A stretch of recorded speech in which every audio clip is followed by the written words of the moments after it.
First of all, I'd like to thank you for choosing a Honda CRV. Now, in this handover video, we're going to look at some of the features and functions on the outside of the vehicle, also on the inside of the vehicle, so you can get the very most out of it, and also some of the things to be aware of from a maintenance point of view. For unlocking and locking your CRV, we can actually use the remote. Also on this car, we have keyless access as well. We'll start off with the remote though. So if we want to unlock our car, we can simply press the fob and the door will be open for us. And of course, when it comes to locking it, we can press the lock button. Now, if we press it a second time and hold it in, that will fold in our door mirrors for us. What it would also have done is put up any windows that we'd left down. So the reverse of that is if we press the unlock button and we press the unlock button again, it will wind the windows down for us, letting any warm air out as we're approaching the car on a warm day. Now on this one you can see it's also sliding back the panorama roof. So that would be us open, and as soon as we open the door, the mirror will unwind itself. But as I mentioned before, to lock it and hold it a second time, it will wind those windows up for us and fold the door mirrors in. Now there is another way we can actually gain access to the vehicle, and that's just by having the key on our person. So the car is now locked and I'm in the detection zone. I could be doing this from the driver's door, the passenger's door, or even the tailgate. But putting my hand in here, you'll hear it unlock, and now I can actually open the door. And when it comes to locking the vehicle using the keyless system, all we do, we just close the door and then hold on top of there. And again, we can do it a second time if we want to fold those door mirrors in. Now we'll take a look at those maintenance items underneath the bonnet. So of course we need to pop the bonnet first. Now just by the driver's feet, we have a little lever. Now if we make our way to the front of the car, what we'll actually feel for is the little lever which is just above the H badge. So we pop that out of the way, pop the stay up, and now there's very little to do under here. So on the extreme left, we have the reservoir for the screen wash. So obviously as you use that, that's going to need to be topped up. Next item along is the brake fluid reservoir. So again, just keep an eye on that. That should stay pretty consistent. Further along, we have the dipstick. So our recommendation is, especially when the car is new, is every time you fill up with fuel, check the oil level, because the engine will be warm and also you'll be on a flat surface. So check the oil. If it needs any, top up with the recommended grade. Next along, we have our coolant tanks. So 2 expansion tanks, one for the actual petrol engine and one for the hybrid system. So again, you can just keep an eye on those. There should be no movement in those, but they should be checked when cold, rather than of course the oil should be checked when it's warm. Now we do have a traditional 12-volt battery on here to allow lights and the unlocking of the doors to operate, but of course this is a hybrid, so we do have a high voltage battery at the back of the vehicle, and anything within these orange shrouds, that's to do with the hybrid system, so we don't need to do anything with those at all. So those are the items that as an owner I'll be looking out for and topping up some of the fluids as we go along. Now, from a maintenance point of view at a dealership, our service schedule is 12,500 miles or 12 months. Those are the times we'd like to see the car back in to make sure it's in tip-top condition for you. Now, one thing that we do have under the bonnet here is a little sticker relating to the fact that we have lithium-ion batteries at the back of the vehicle. All that's telling us is that we need to drive the car for at least 30 minutes every 3 months, which I'm sure everybody's going to do. And that will keep those batteries at the back, again, in excellent condition. Now, when we come to closing the bonnet, obviously we'll lift her up, take that out of there, pop it into the little clip, and from a couple of inches or so above, just let the bonnet drop under its own weight.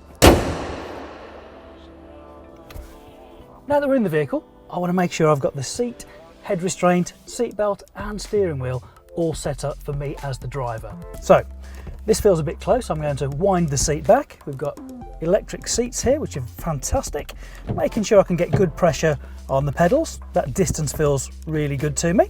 I'm going to adjust the recline of the backrest. Again, that feels like a nice driving position. Next thing I'll do is the head restraint. So that's a little low. I think one click up should be good. Yep, that feels about right. If I wanted to, this can actually tilt a little bit further forwards. That's maybe too much. So we'll release that back. Yep, I think that's a good position for me. So now I've got my seat set up and the head restraint. Because we've got the electric seats, we also have memory seats. So what we do, we press the set button when we're happy with it and press and hold that number 1, because on the back of my key it says driver 1. For the second driver, you can set another position, go through the same process and press button 2. Now that's done, I'm going to put my seat belt on.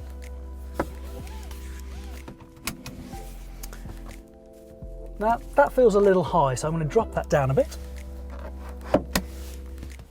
Perfect. Now we have electronic pre-tensioners on this vehicle, so what I find is a little bit of slack is taken out of the belt. This is a really nice feature, safety feature, but also comfort feature as well. So if you're driving in a sporty fashion, whether that's braking or cornering, you may even feel that some of the slack being taken out of the belt in those instances as well. You can select that off if you want to, but by default that should be on for you. So now I've got my seat, head restraint and belt in the correct position. I want to make sure the steering wheel's where I want it. So a little lever just down there, pull that towards me.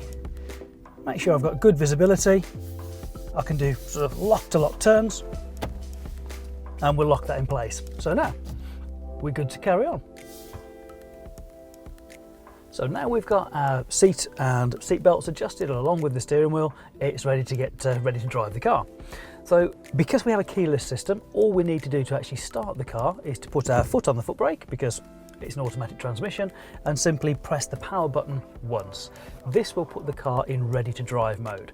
Irrespective of whether it's going to be an EV or hybrid mode, you'll know it's ready to go because you'll see a green car on the dashboard with a green line underneath it with an arrow at either end. That means you're good to go. Then you can select which direction you want to go in. So just like a traditional auto, except we have these buttons rather than a lever. We've got park, we've got reverse. Now for reverse, you'd pull that backwards, so difficult to catch that by mistake. Neutral, just a press, and also drive, which is what we're going to do to start with. And once you've got the D pressed there, you'll see that is also sort of echoed onto the dashboard as well, and you're good to go. Just to the left of the drive, neutral, reverse and park buttons, we have 3 further buttons for driving. So we've got Sport, Econ and EV. So if we work from the top down, when you press the Sport button, that's going to sharpen the throttle response. If you want to use the Econ button, it kind of does the reverse. So it will soften the throttle response. It will also, though, make my air conditioning and my cruise control run more efficiently and more effectively from an economy point of view. Now, the one underneath is EV. So as long as the conditions are suitable, you can actually force the car into electric vehicle mode. So it's as silent as possible, and at that point, there are no tailpipe emissions whatsoever. Now on the other side of this console here, we have our parking brake. Now to give us lots of space down here and also make it really easy to use, we've gone for an electronic parking brake. That means it's very simple and hardly any pressure to actually apply and take that brake off. However, if you're traveling, so any kind of speeds, this doubles up as an emergency brake. So every car should have a secondary braking system. So if you were traveling, when you pull this, what it will do, and obviously this is only in an emergency situation, it will apply hydraulic pressure to all 4 wheels. So it's nice to know you've got that just in case, but of course that's an emergency braking system. Now underneath that we have a feature called brake hold. This is a really great feature that works incredibly well with the electronic parking brake. So it's no hassle when I'm driving along, come to a standstill, put the parking brake on.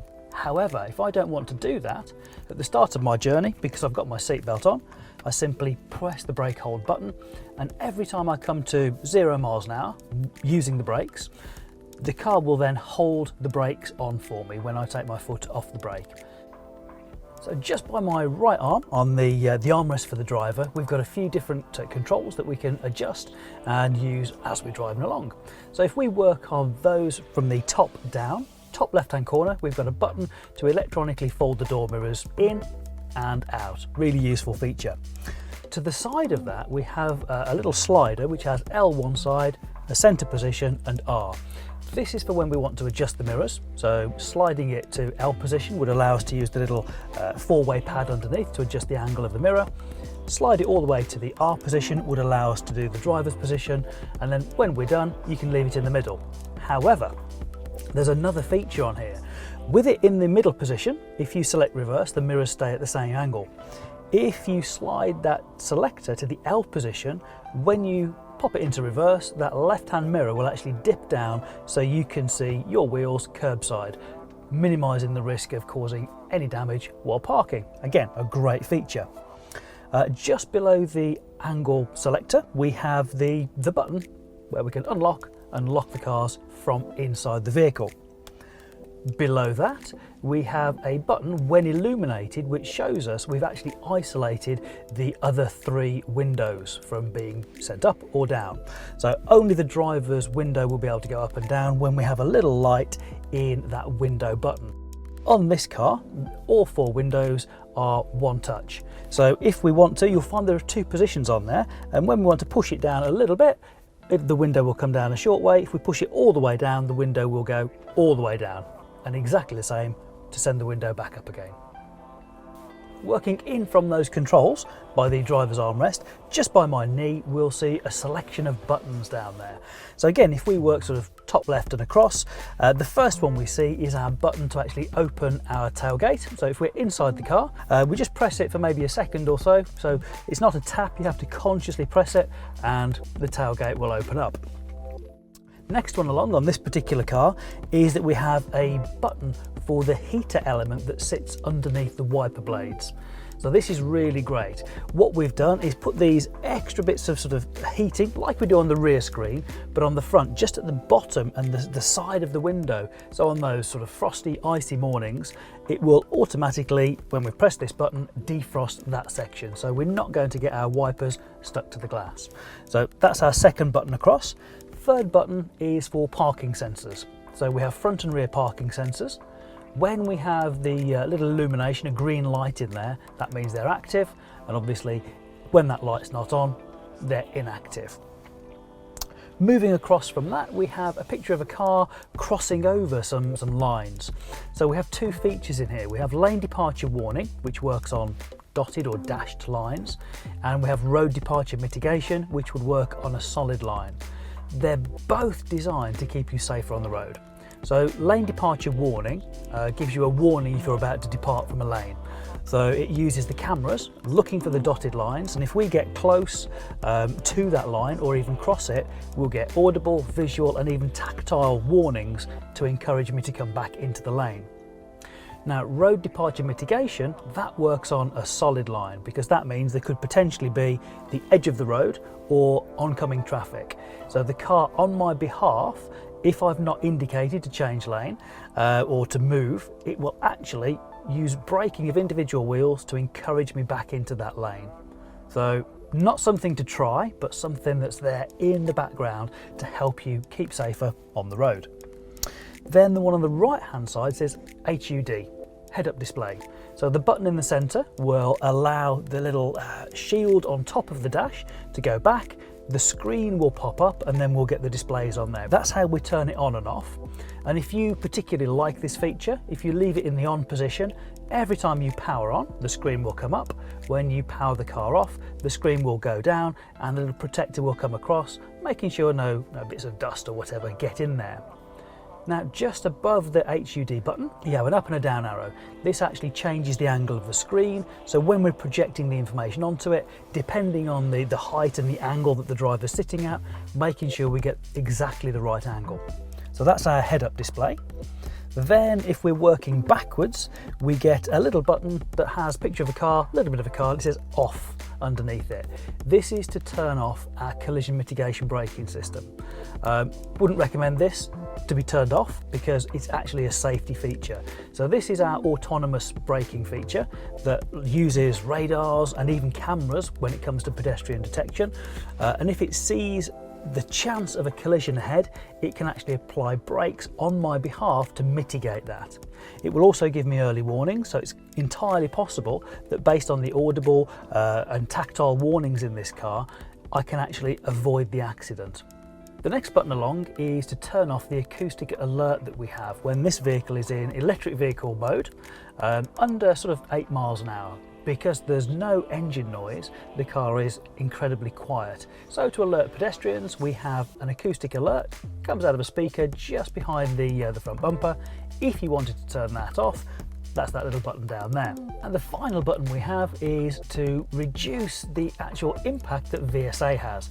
So our vehicle stability assist system helps prevent wheels spinning. So the only time you might want to turn this off is if you are stuck in some shallow mud or fresh snow where you sometimes need to spin those wheels to actually get going. Once you're then moving, you can actually turn this feature back on again, making sure you stay as safe as possible on the road.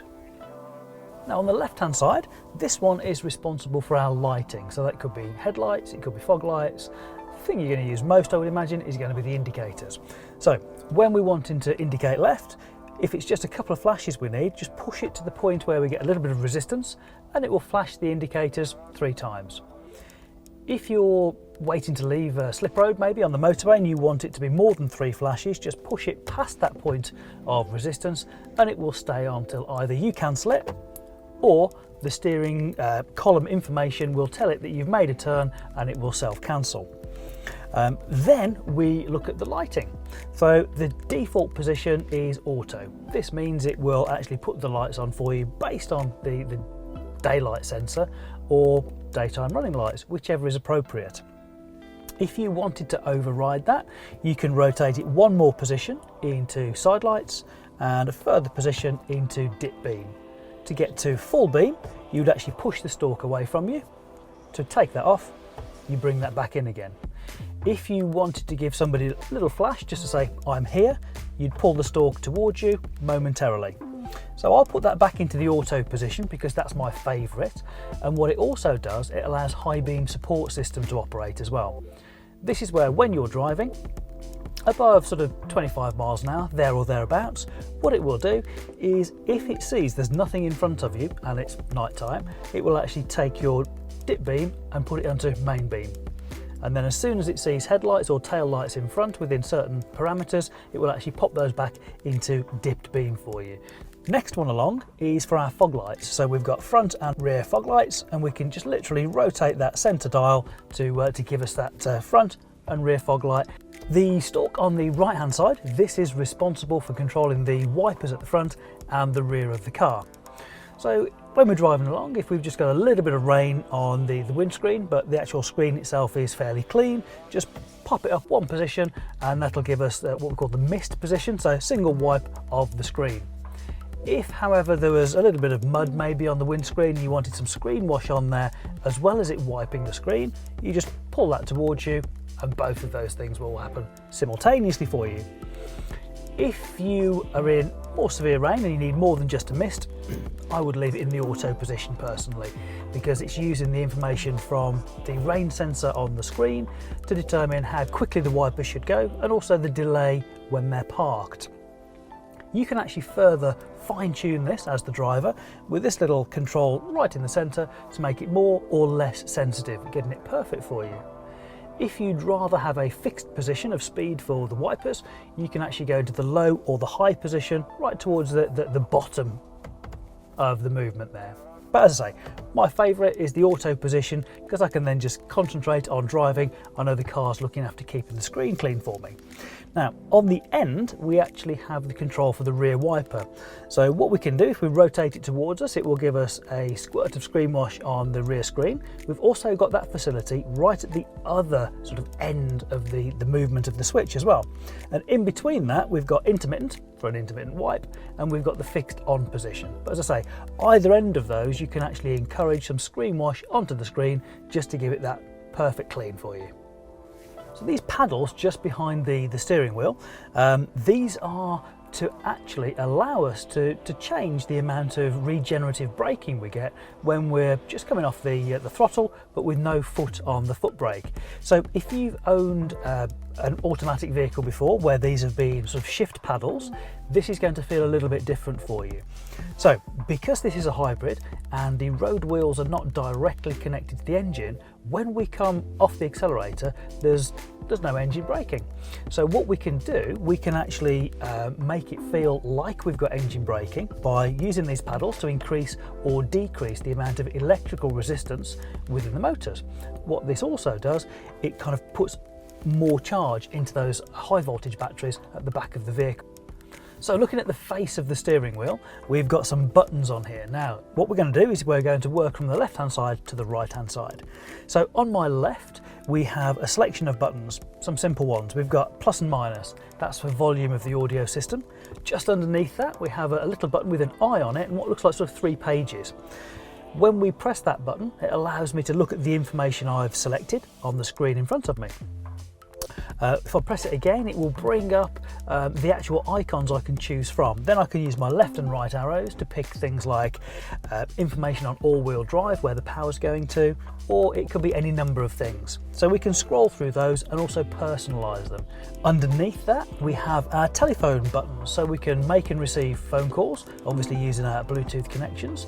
And we've also got the speech button as well. So if we were using CarPlay, for instance, or Android Auto, we could actually use our assistants, whichever type they are, to ask our phone to do various things for us. Now moving across to the right hand side, we'll see some safety features and also some convenience features. So the easiest one to start with on this particular car is the button for the heated steering wheel. So nice and easy, just in that bottom left hand corner. Then above that we have up and down for HUD, head-up display. This allows us to scroll through the pages of information on the display in front of us.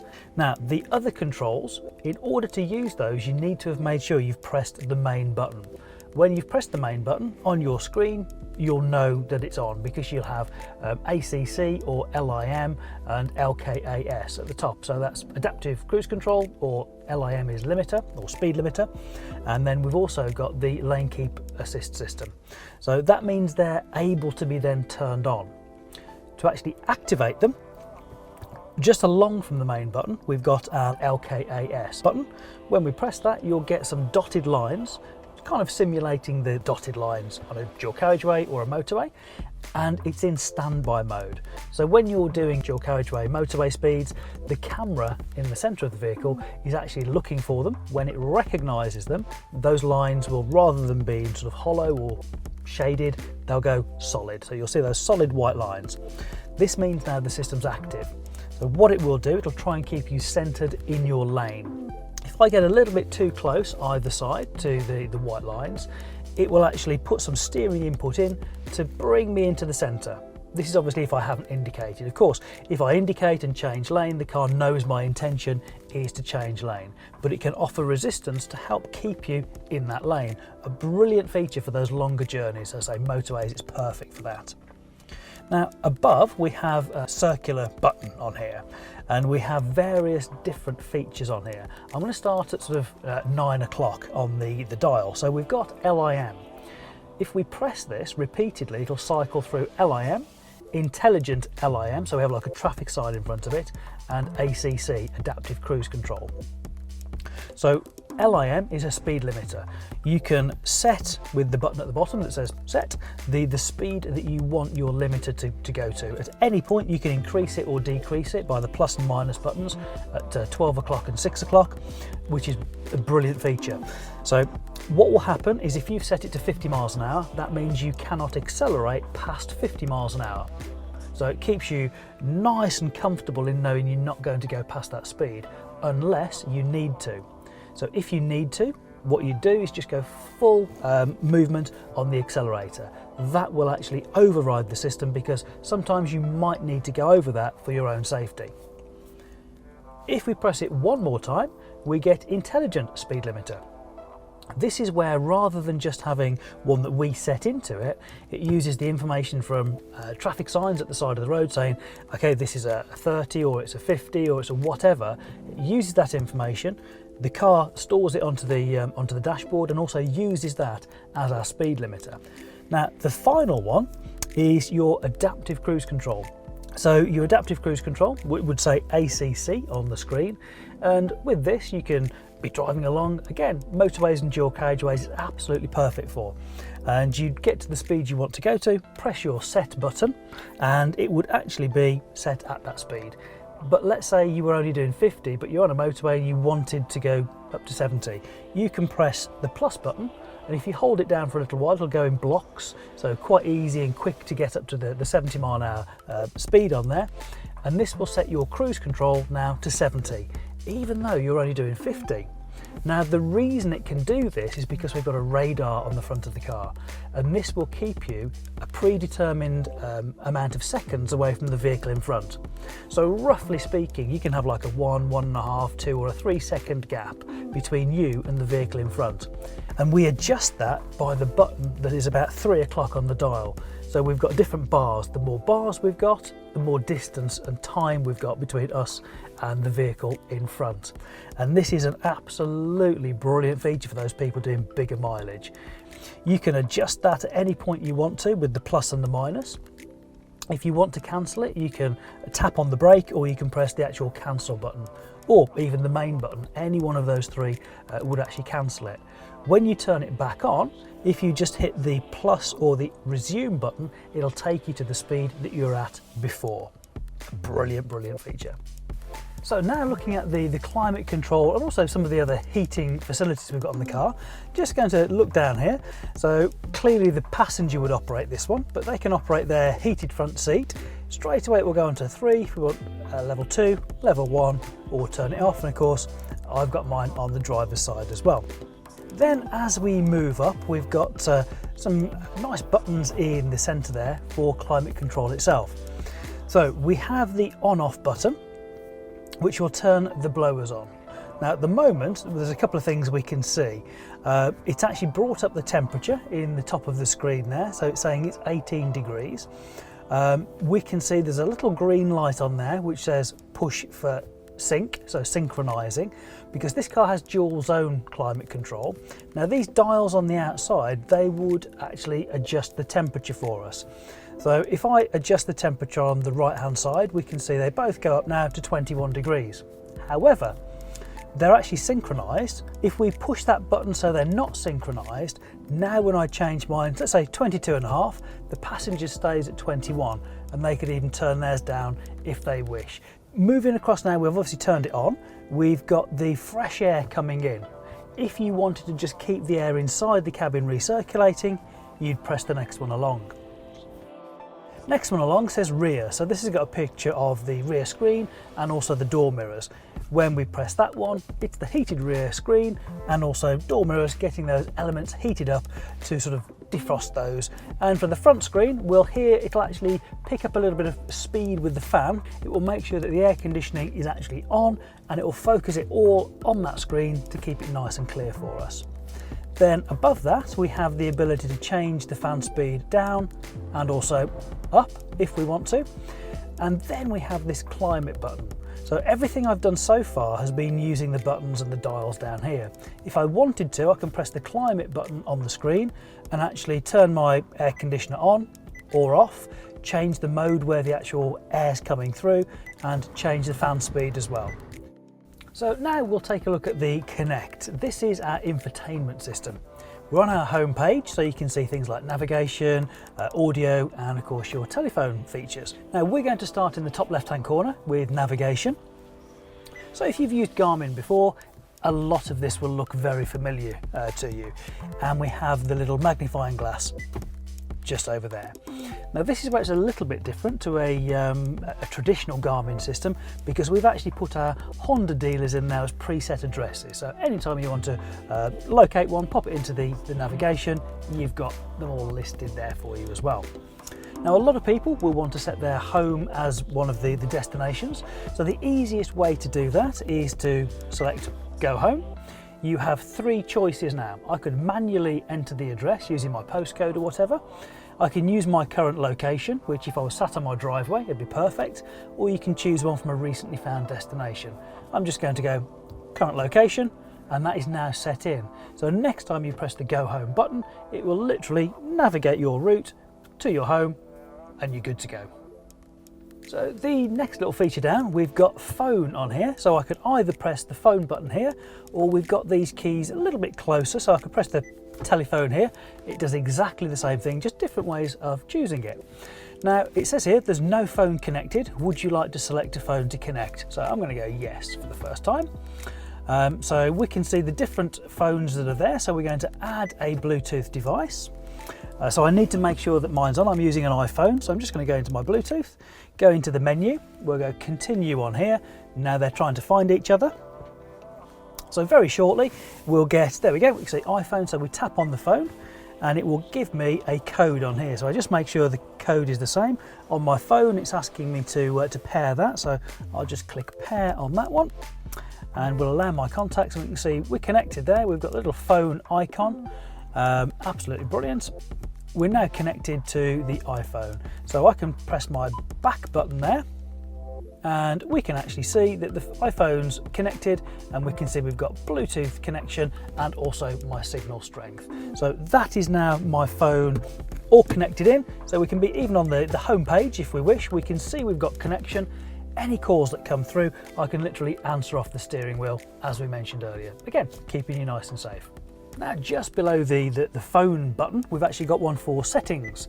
Now there are lots of different settings you can go through here. You can see them for yourself. What I'll do, I'll show you one thing we can do on here.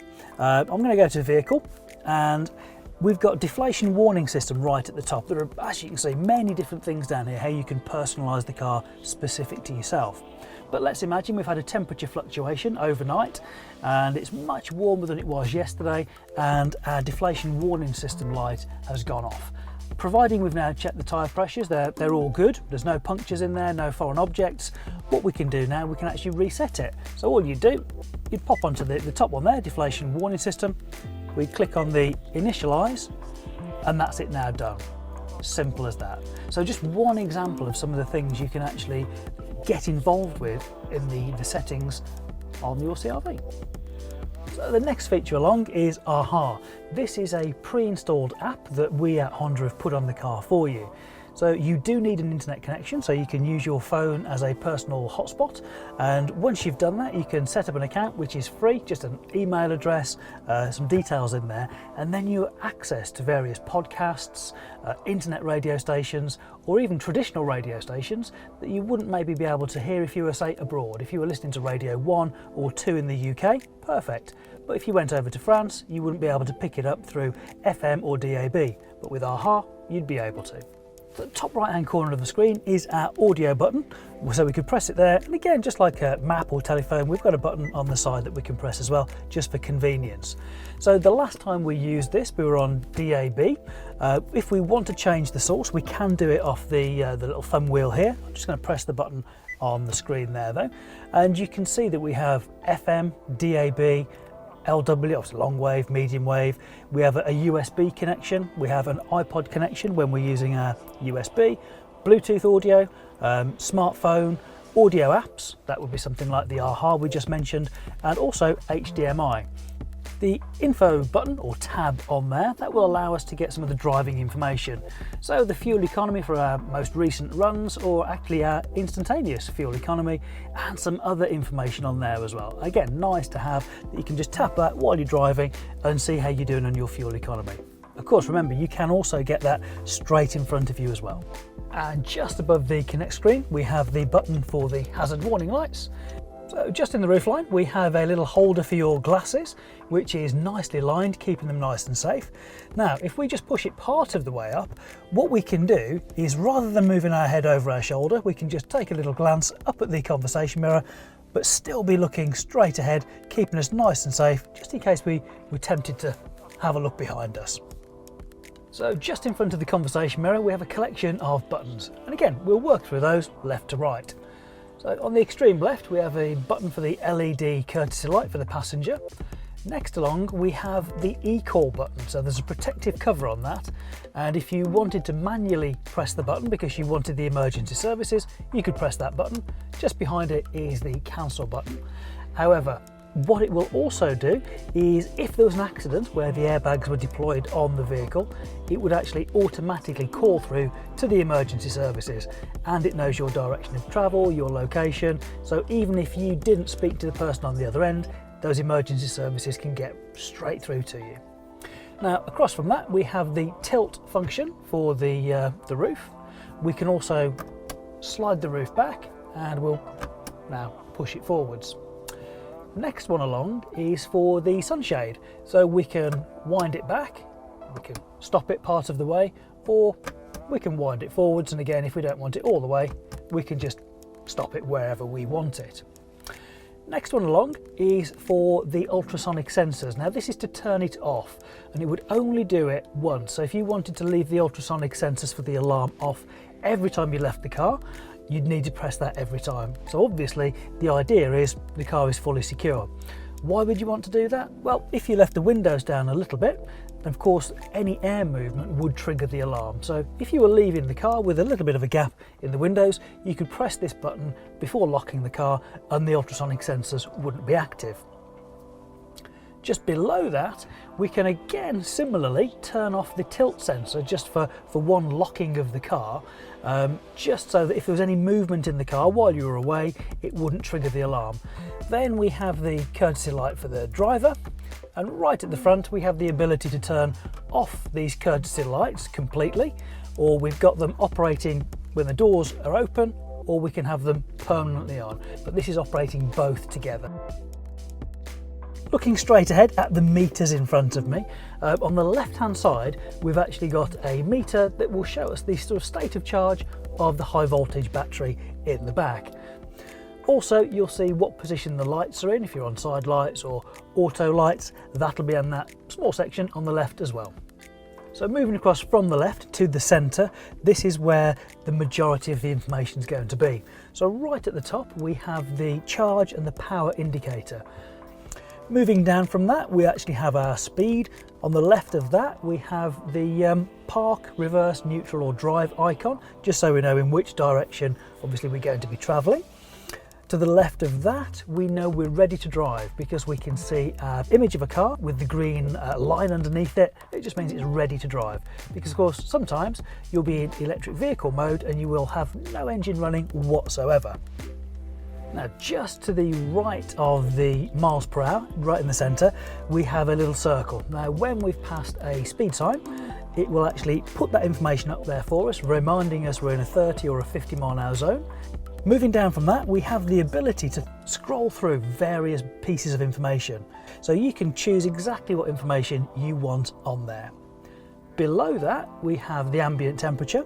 We also have the mileage for the car, or we can scroll through for trip A and trip B on there as well. And if you want to reset it, just press and hold that button over there. And just to the bottom right corner, we have the time. The final part of the dashboard information is that on the right hand side. So here we have our petrol gauge, and we actually have a petrol pump icon there with an arrow pointing to the left. This is to remind you that your fuel filler flap is on the left hand side of the car. If you'd got brake hold on, that would also be indicated there for you, and again, if your parking brake's on, you'd have that kind of information in that right hand side as well. And now we're at the back of the car, we can get our remote out again, and there are a number of ways to actually open the tailgate, but if we press and hold the tailgate button, what we'll find is that will actually wind its way open for us at the height that we want it to be. Now, the way we'd adjust the height is simply by, if this was too high, lower it down a little bit. If that's the desired height, press and hold this button until you hear a beep. And now every time it opens, it will open to that height. Now we can close it again using the remote.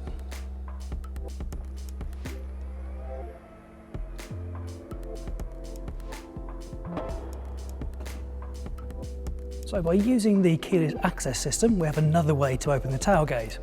Keys in my pocket. All I'm going to do, because I'm in the detection zone, is touch the little pad underneath, which will allow the tailgate to raise up for me. So this is going to go to the preset position that we set it to earlier. And now to return it to its position, simply press that button and release it.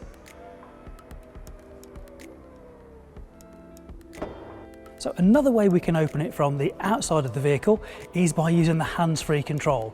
So I have the key in my pocket again, and if I've got shopping bags in my hands, I can literally turn around, kick underneath the car, and the sensors will pick up my foot there and raise the tailgate.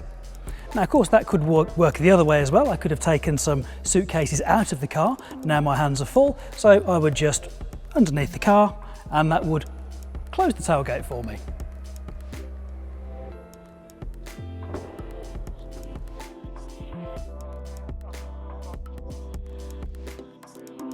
Now we're in the boot, what we can do, we can put the tonneau cover all the way forwards to show us the immense space of the boot. And we have levers on either side where we can pull those and the seats will fold down. So we've got an incredible loading space inside that boot. Now on the boot floor, if we lift this up, we'll find our jack, our temporary repair kit and our compressor, should we ever need to use those if we get a puncture or something of that nature.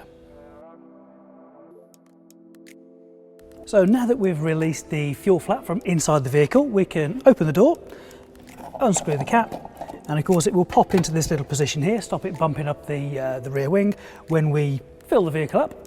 And when we come to pop it back in, we can't over tighten it because you'll hear a ratchet type system where it gets to the tightness it needs to be before we close the flap. So if you want to fold the seats down from inside the vehicle, we've got a catch at the top of the seat. Just pull that down and it will fold it down really nice and easily. Now we do have a 60-40 split, so if you wanted the larger seat down, it'd be exactly the same process on the passenger side. And to fold it back up, really nice and easy. So we've got the seat folding done. If we want to fold the armrest down, for rear seat passengers, not only is it an armrest, but we've got cup holders in there as well. Really good feature. So for those times you've got a third passenger in CRV and they're in the middle seat, you'd want to take the seatbelt from the roof. So this is kept out of the way when you don't have that third person in the vehicle. You plug this end straight in there, and then of course what we're going to do is plug this into the female in there. Then we've got our third belt. Of course, releasing it is traditional on this side. However, it might be a little unusual over this side. So we use the blade of the seatbelt and we actually push that in there to release this end, and we can pop it back up into the roofline. So if you're going to have young children in child seats in CRV, we would always recommend that you use an Isofix or iSize child safety seat. So the lower points are just inside here, where it will lock into, if you like, the frame of the seat.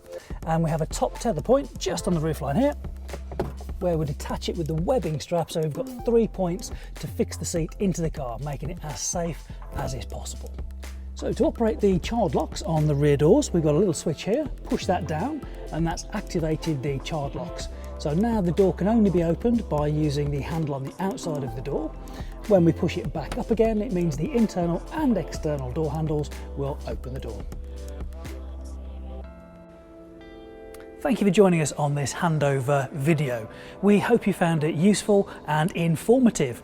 Now, if you do have any more questions that we haven't answered for you, please feel free to contact your local dealer, who will be delighted to fill in any of those gaps.